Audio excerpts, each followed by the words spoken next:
sans équivoque, ce rapport qui, hélas, a eu l'effet d'un pétard mouillé. Pendant ce temps, les difficultés sont malheureusement bien réelles. Elles tiennent à la vie chère alors qu'approche le Ramadan, à l'ébullition du front social avec la baisse annoncée des salaires par votre secrétaire général alors que s'annoncent des licenciements massifs, à l'échec de la campagne agricole, aux difficultés que vivent les étudiants faute de percevoir leur bourse, surtout à l'insécurité en Casamance, la verte Casamance, où viennent encore de mourir 6 de nos djambars, pendant que leurs assassins brandissaient un drapeau et chantaient un hymne indépendantiste. Monsieur le Premier ministre, sama laaj mooy que compte faire votre gouvernement devant ces graves problèmes sociaux et surtout sécuritaires.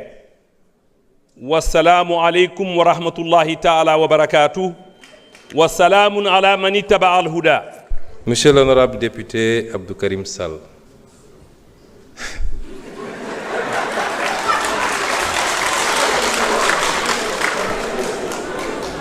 xam nga da nga door sa kàddu ci anam yoo xam ne ku ko dégg ne bésu àjjuma bi de waa ji xam naa moo jiite jumaam mbaaw loolu nag dafa safaanoog loolu ak li nga wax muy ay contre-vérité moo waxee ko noonu parce que bëgguma ko waxee baatu wolof defe naa kilifa gu toll ni yow bu taxawee di wax Sénégal yëpp di ko dégg na wax dëgg mbaa mu noppi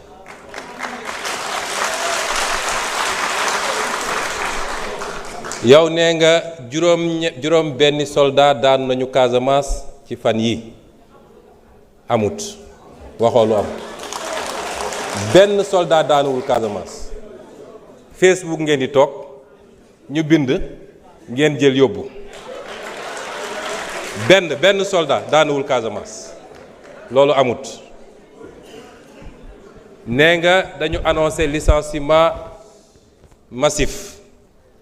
ba léegi waxuñu lool de nee nañ dinañu auditer ba xam lu méngoog liggéey bi ak lu ko méngoowut buñ ci tollee nañ jël suñu responsabilité nee nga dañu annoncé des baisses de salaire xaw ma foo ko déggi fan ndax secrétaire général gouvernement def na émission wax na ni am na yenn salaire yu am doole ci réew mi te loolu am na fii am na ay fonctionnaires yoo xam ne la ñuy fayeeku président de la république du ko fayeeku ministre du ko fayeeku DG du ko fayeeku muy xaalis bu dul jeex ñu ne loolu buñ ci tollee dinañu xool nuñ koy càmbare parce que loolu mooy yoon ci logique sànq dafa am ko poser question ci li jëm ci dialogue social beeg xam nga suñu système fonction publique 2000 lañ ko commencé déstructurer ba tey mooy ku jóg wax rek nga ne jox naa la équilibre yëpp ñu briser ko soo joxee kenn nag ñeneen ñëpp demandé tey am na ay secteurs yu ne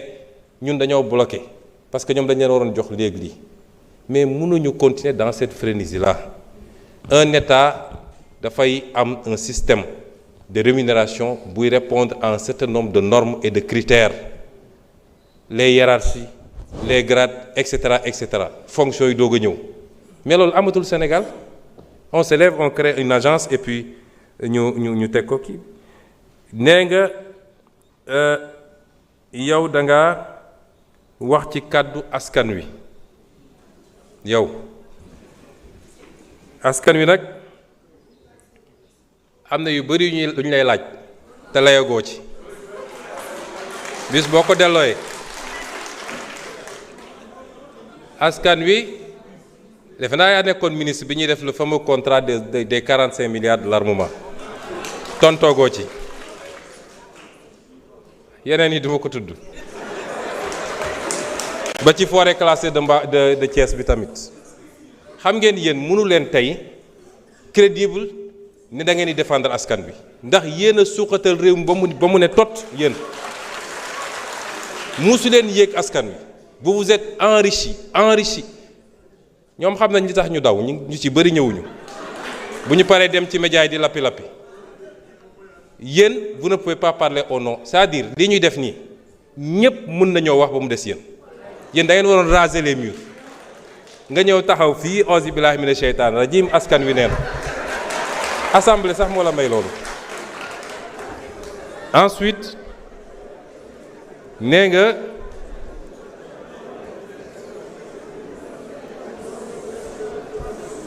nga rapport bi dañ ko commandité yéen ne ay républicain ngeen bu njëkk ba nee ngeen Pastef duñu républicain gëmuñu république et cetera alors mais bu dee républicain ngeen dañoo njëkk ne vous énervez pas soyez calme.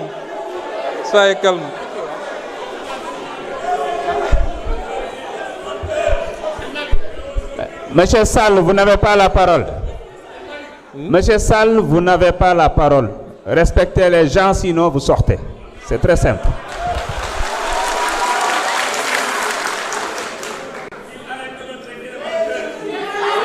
Vous continuez, je demande à la gendarmerie de vous évacuer. C'est très clair. nee naa yéen a doon wax ni Pastef duñu ay républicain lu ne ngeen yàkkuñu ko bi ñu njëkkee def suñu point de presse wax li ñu gis ci audit bi nga xam ne IGF moo ko def da ngeen ne dara amu ci Sonko li muy wax yëpp du dëgg day politique Cour des comptes moo war a joxe résultat bi yéen a ko fi wax ñëpp dégg ko Cour des comptes ñëw joxe résultat bu gën a garaaw li ma waxoon waroon ngeen rus ñëw taxaw fii naan institution bi c'est commandité. Il faut ngeen respecter les Sénégalais. Cette manière de faire la politique est révolue, ça ne passe pas. Dem leen ngeen noppalu ji parce que vous avez échoué et vous avez enfoncé ce pays et les comptes seront faits. xam nga su ngeen amee sañ-sañu wax da ngeen foog ni mbir mi dañ koy raay maasaale ko mu jeex mbir mi commencé gul de. Ce que vous avez fait c'est des crimes extrêmement graves et yéen ñëpp laale ngeen ci kon wax ji jarul ngay ñëw fii naan da ngay wax au nom du peuple le peuple mën na waxal boppam te xam na li ngeen ko def xam nga li ngeen ko teg yéen ak seen nguur. ma daaneel ci nee nga ce qu'on donne vaut mieux que la manière de donner vaut mieux que ce qu'on donne mais au moins seen jox nañ leen yéen musu leen joxe man nekkoon naa assemblée bi musu leen joxe yéen kon suñ leen joxee dañ leen gën moo tax musu leen joxe non seulement du ngeen joxe mais da ngeen doon arracher li nit ñi am yéen a ngi nii di wax kenn laalu leen moi j'étais agressé ici dans cette assemblée ngeen organiser ko fële de l'extérieur. Le pays est en train de changer te yéen vous faites partie de l'histoire désormais relique ngeen yi ngeen def ni mënul yëngal askan wi je vous remercie.